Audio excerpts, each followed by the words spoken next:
84 205 নিচে দেওয়া হচ্ছে। ফ্রি কনসালটেন্সি কিভাবে পাবে সেটা বারবার বলা হচ্ছে। আজকের সাবজেক্টটা হলো যে অনেকে বুঝে উঠতে পারে না যে গ্রহ নক্ষত্রের প্রভাব আমাদের জীবনে কি করে পড়ে। গ্রহ নক্ষত্র তো পৃথিবীর বাইরে অনেক অনেক অনেক দূরে, তাই না? তো এই যে সূর্য এখন যে 45 ডিগ্রির কাছে চলে যাচ্ছে তাপমাত্রা, আমি বারবার ঘামতে ঘামতে করছি, কারণ আমি আগেও বলেছি আমি এসি লাগাইনি বা লাগাবো না। লাস্ট পর্যন্ত চেষ্টা করব যতদিন ফ্যান দিয়ে চালানো যায়, কারণ পছন্দ না, তাই সবার সব কিছু পছন্দ না। যেমন আমার গাড়ির ওপর খুব একটা ন্যাক নেই, মানে আগ্রহ নেই। যাই হোক, পয়েন্টে চলে আসে। তো এই যে তাপমাত্রা, সূর্যকেই ধারণা, তো জ্যোতিষের ছকে তো রবি রয়েছে। যখন তোমার date of birth, place of birth, time of birth দিয়ে ছকটা বানাচ্ছি, সেখানে তো একটা রবির পজিশন ধরা হয়। তো এখানে কিছু কমন ফ্যাক্টর আমরা গ্রহদের থেকে পাই। রবি থেকে তাপটা তো আমরা সকলেই পাচ্ছি। এবার যা রবি, এই জন্মছক অনুযায়ী রবি লগ্ন সাপেক্ষে, লগ্ন মেষ লগ্ন ধরলাম, ষষ্ঠ, অষ্টম, দ্বাদশে যদি থাকে, ডেফিনেটলি তার চোখের প্রবলেম, তার চাকরির প্রবলেম, তার এরকম আরও অনেক কিছু আছে টুকটাক টুকটাক ক্যালকুলেশন করে করে। রবির সাথে যদি বৃহস্পতি থাকে, বা রবির সাথে যদি শনি থাকে, রবির সাথে রাহু থাকে, প্রত্যেকটা হলে মানে এগুলোকে বলে দ্বিগ্রহী যোগ বা ত্রিগ্রহী যোগ। মানে একটা গ্রহের সাথে আরো দুটো গ্রহ থাকতে পারে, আরো একটা গ্রহ থাকতে পারে, আরো তিনটে গ্রহ থাকতে পারে। তো এই জন্য ফলাফলগুলো বিভিন্ন রকম আসে। তো মোদ্দা কথা হলো যে লগ্ন সাপেক্ষে ষষ্ঠ, অষ্টম, দ্বাদশ ঘরের রবি থাকলে তার একটা সমস্যা তো হবেই। তো এই যে রবি, সূর্য তো কত দূরে, তারপরও তো তার তাপমাত্রার জন্য আমরা ঘেমে নেই একসাথে, তাই না? অর্থাৎ একটা প্রভাব পড়ে। রবি যখন মেষে, মানে মেষ রাশিতে, বৈশাখ মাস গরম বেশি, বৃষ, জ্যৈষ্ঠ মাস, তো এইভাবে জ্যোতিষীরা কিন্তু ক্যালকুলেশন করে এসছে রবি এখন কোথায়। তো এখান থেকে একটা প্রমাণ পাই। আরেকটা পয়েন্ট বলে দিই, তাহলে আরো ভালো বোঝানো যাবে। রবি চন্দ্র একসাথে থাকছে বা আলাদা থাকছে ঠিক অপোজিটে, সমসপ্তমে, মানে এখানে রবি থাকলে এখানে চন্দ্র, বা এখানে রবি থাকলে এখানে চন্দ্র, বা একই ঘরে, এইসব একই ঘরে থাকা বা অপোজিটে থাকা, এখানে কিন্তু অমাবস্যা, তোমার পূর্ণিমার জায়গাটা আসে।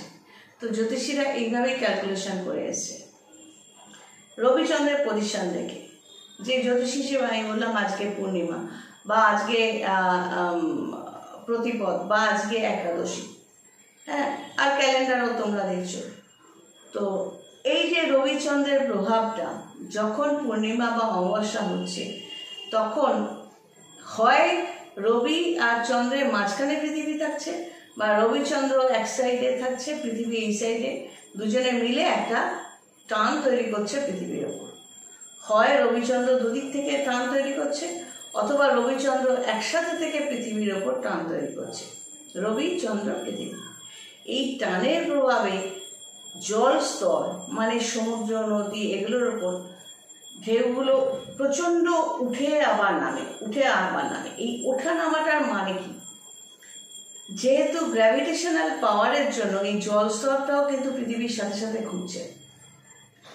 তো যখন এই টানটা অনুভব করছে, ধরো এখানে পৃথিবী ঘুরছে, তার জল স্তরটাও ঘুরছে, কেন জলগুলো মহাকাশে ছিটকে চলে যাচ্ছে না? এই যে টানটা, প্রথম কথা হলো পৃথিবী যে ঘুরছে নিজের গ্র্যাভিটেশনাল পাওয়ারের জন্য। ধরো একটা গোল জিনিস ঘুরছে, তার গ্র্যাভিটেশনাল পাওয়ার মানে তার যে কেন্দ্রবিন্দুর দিকে সব কিছু সে টেনে ধরছে চুম্বকের সাহায্যে। তার ভেতরে পৃথিবীর মধ্যে একদম মধ্যেখানে চুম্বকীয় স্তর আছে বলে, সেই জন্য জল স্তর বা কোনো সব কিছুই ছিটকে বেরিয়ে যেতে চাইলেও ওই চুম্বকীয় আকর্ষণে আবার আছড়ে পড়ছে পৃথিবীতে, ছিটকে বেরিয়ে যেতে চাইলেও আবার আছড়ে পড়ছে। সুতরাং জলস্তরটা বাড়ছে, বেড়ে আবার আছড়ে পড়ছে পৃথিবীর বুকে। এইভাবেই কিন্তু ঢেউগুলো মানে বিশাল বিশাল আকৃতির ঢেউ উচ্চতায় যাচ্ছে, আবার আছড়ে পড়ছে। কেউ কোনো কিছুই মহাকাশে ভেসে চলে যাচ্ছে না। এইবার এর ওপর টান সৃষ্টি হচ্ছে, একটা অ্যাট্রাকশন রবিচন্দ্রের। তো এই জলস্তরের উপর প্রভাবটা পড়ছে আরো বেশি করে। সেই জন্য পূর্ণিমা অমাবস্যায় জলস্তরের পার্থক্য মানে কিভাবে আপ ডাউন হচ্ছে সেটা ভালোই বুঝতে পারবে। এবং যাদের রবি এবং চন্দ্র খারাপ থাকে ছকে, তাদের মধ্যে প্রচণ্ড একটা ডিপ্রেশন তৈরি হয়, ফ্রাস্ট্রেশন তৈরি হয়। এই হয় অমাবস্যা বা পূর্ণিমা বা বোথ। রবিচন্দ্রের প্রভাবেই কিন্তু এগুলো হয়। এবং বুঝতে হবে বয়স্ক লোকেদের যখন হাত পা ব্যথা করে অমাবস্যা বা পূর্ণিমায়, এই বডিতে যে আমাদের 70% জল, এই জল স্তরটাতেও বডির মধ্যেও একটা টান তৈরি হয়, যার জন্য পূর্ণিমা অমাবস্যায় শুকনো খেতে বলে। তো এই টানটার জন্য বডিতে বয়স্ক লোকেদের বা যার কোনো অ্যাক্সিডেন্ট হয়েছে বা কোনো প্রবলেম আছে শরীরে, তার ব্যথাটা বেশি অনুভব হয়। তো এই জল স্তরের উপর প্রভাব রবিচন্দ্রের যদি পড়ে, ঠিক একইভাবে বাকি 7টা গ্রহেরও পড়ছে। আমরা প্রতিটি দিন প্রতিটি মুহূর্তে এই গ্রহদের প্রভাব কিন্তু ফেস করছি বিভিন্নভাবে। ঠিক এখান থেকেই আসে যে আমরা স্টোন পড়ি, অনেক জ্যোতিষী স্টোন সাজেস্ট করে বিকজ অফ কালার এবং তার মধ্যে কি আছে। যেমন নীলা, নীলার মধ্যে আছে অ্যালুমিনিয়াম অক্সাইড Al2O3। তো যার অ্যালুমিনিয়াম অক্সাইড বডিতে আমাদের কিন্তু অনেক কিছু ম্যাটেরিয়াল আছে, খনিজ পদার্থ আছে, magnesium, calcium, potassium, etcetera etcetera etcetera. তো কোন কম্বিনেশনের অভাব বডিতে হচ্ছে সেই অনুযায়ী সেই মানুষটা রিয়াক্ট করে। যখন মুক্ত করতে বলা হয় বিকজ অফ ক্যালসিয়ামের অভাব, তো বডিতে শুধু ক্যালসিয়াম নয়, অনেক কিছুর অভাব যখন দেখা যায়, তখন তাদের মধ্যে একটা ফ্রাস্ট্রেশন কাজ করে, মেন্টাল প্রবলেম কাজ করে, সব কিছুতে কনফিউশন, এটা হবে, এটা পারবো, কনফিউজড।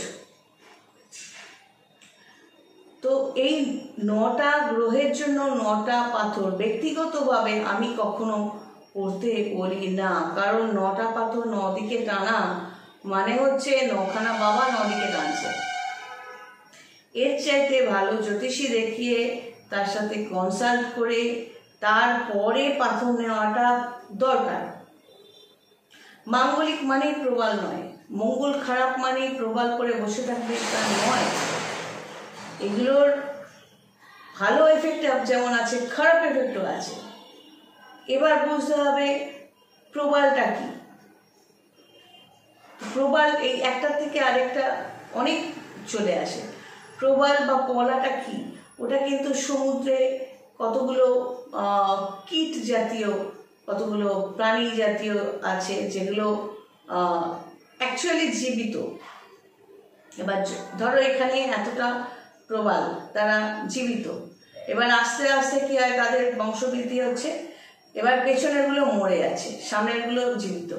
এইভাবে অনেকটা মৃত প্রবাল, কিন্তু মৃত প্রবাল থাকলেও তার মধ্যে কিছু জীবিতও থেকে যায়। এই জন্য ঝিনুক মুক্ত আর প্রবালের ক্ষেত্রে দেখবে যে মাপে নিলে কিছুদিন পর সেটা আসল প্রমাণ করতে দোকানদাররা বলবে দেখবেন এটা ক্ষয়ে যাবে। তো একটা পাথর কেন ক্ষয়ে যাচ্ছে,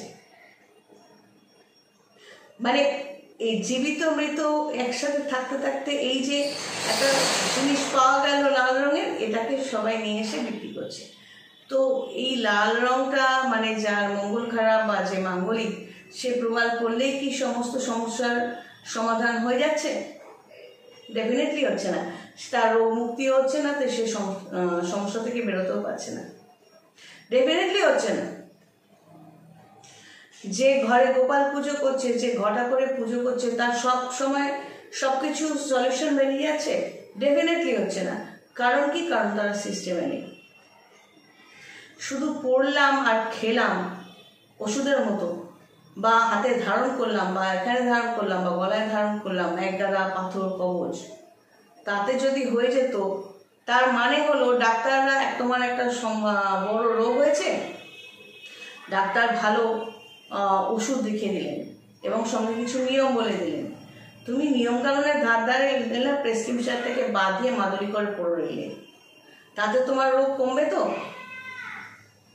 সিরিয়াস প্রবলেম হলে ডাক্তারের আদার্স সিস্টেমেটিক ইনস্ট্রাকশনটাও ফলো করতে হয় ভালো হতে চাইলে।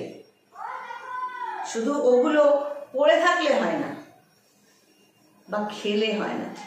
এমন অনেক সময় দেখা যায় প্রবলেম ফেস করছো, রোগ হয়েছে, ওষুধটা খেয়েছো, কিন্তু অন্য নিয়মগুলো মানছো না, ডাক্তার যে আদার্স নিয়ম দিয়েছে সেগুলো মানোনি, সেই সিস্টেমে যাচ্ছ না, শুধু ওষুধটা খেয়ে যাচ্ছ, বা আজকে খাচ্ছ কালকে খাচ্ছ না। আবার ডাক্তার কি বলছো? আমি না খেতে ভুলে গেছিলাম।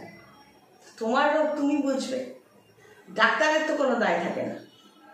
ডাক্তার ভালো ওষুধ দিয়ে দিয়েছে, সঙ্গে কিছু নিয়ম দিয়ে দিয়েছে, এবার তুমি খাবে কি খাবে না সেটা তোমার ব্যাপার। তুমি কখনোই বলতে পারো না আপনাকে তো টাকা দিয়েছিলাম, তখন ডাক্তারেরও উচিত পেছনে লাথি মেরে বার করে দেওয়া। ইম্যাচিওর্ড ইলিটারেট পাবলিক, সেই জন্য তুমি তর্ক করতে এসছো। তুমি ভালো থাকতে চাইছো কি চাইছো না, ইট ডিপেন্ডস অন ইউ। তো এই যে গ্রহদের প্রভাব, তুমি কি করতে চাইছো? নখানা পাথর পড়লেই তোমার সমস্যার সমাধান হবে? কোনোদিন হয়েছে? হয়নি।